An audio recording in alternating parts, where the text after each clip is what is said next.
আসসালামু আলাইকুম শিক্ষার্থীরা, আশা করি সকলেই ভালো আছো। আজকে আমি তোমাদেরকে ক্লাস 2 মানে দ্বিতীয় শ্রেণীর বাংলা বইয়ের পাঠ 4 যে গল্পটি আছে ডালিম কুমার ও কঙ্কাবতী সেটি পড়ে শোনাবো। তাহলে চলো দেরি না করে আমরা পড়া শুরু করি। গল্পের নাম হচ্ছে ডালিম কুমার ও কঙ্কাবতী। এক ছিল রাজপুত্র, তার নাম ডালিম কুমার। তার ছিল এক পঙ্খিরাজ ঘোড়া। ঘোড়ায় চড়ে সে দেশ বিদেশে ঘুরে বেড়াতো। এই দেখো ছবিতে দেখা যাচ্ছে পঙ্খিরাজ ঘোড়া, যার দুইটা ডানা আছে। একবার ঘুরতে ঘুরতে অচিনপুরে চলে এলো। তার অনেক ক্লান্ত লাগলো। সে গাছের ছায়ায় ঘুমিয়ে পড়ল। ওই গাছে থাকতো ব্যঙ্গমা আর ব্যঙ্গমী। তারা কথা বলছিল। এই দেখো ব্যঙ্গমা আর ব্যঙ্গমী পাখি। দেখো ব্যঙ্গমা আর ব্যঙ্গমী পাখি কি কথা বলছিল। রাজকন্যা কঙ্কাবতীর কি হয়েছে জানো? কি হয়েছে? সে এখন রাক্ষসপুরীতে বন্দী। কি সর্বনাশ! ডালিম কুমারের ঘুম ভেঙে গেল। রাক্ষসপুরী অনেক দূরে, 7 সাগর 13 নদীর ওপারে।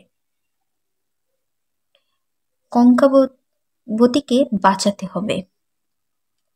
তাই রাক্ষস কুমার ছুটল। ডালিম কুমার 7 সাগর 13 নদী পার হলো। তারপর রাক্ষসপুরীতে পৌঁছালো। ডালিম কুমার দেখো এখন রাজকুমারীকে ডাকছে, ওঠো কঙ্কাবতী। তখন রাজকন্যা কঙ্কাবতী সোনার পালঙ্কে ঘুমিয়ে আছে। কিছুতেই তার ঘুম ভাঙে না। ডালিম কুমার দেখতে পেল কঙ্কাবতীর মাথার কাছে রূপার কাঠি আর পায়ের কাছে সোনার কাঠি।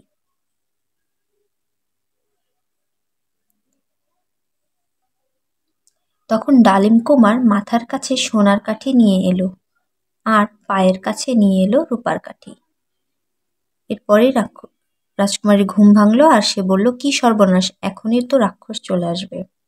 অমনি কঙ্কাবতী জেগে উঠল।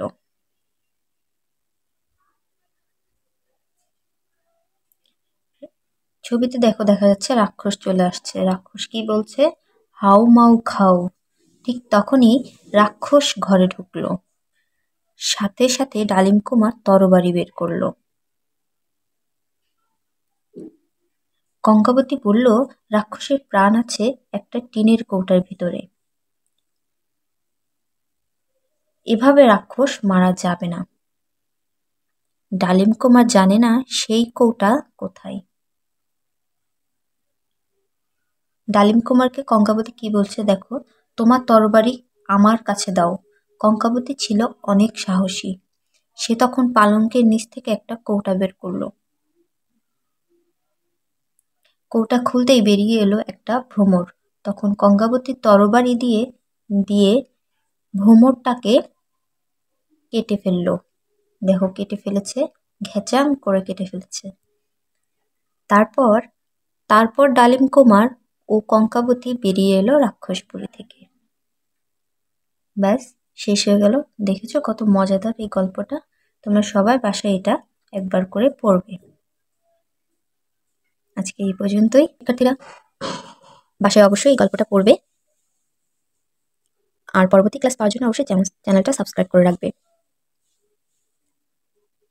সবাইকে অনেক অনেক ধন্যবাদ।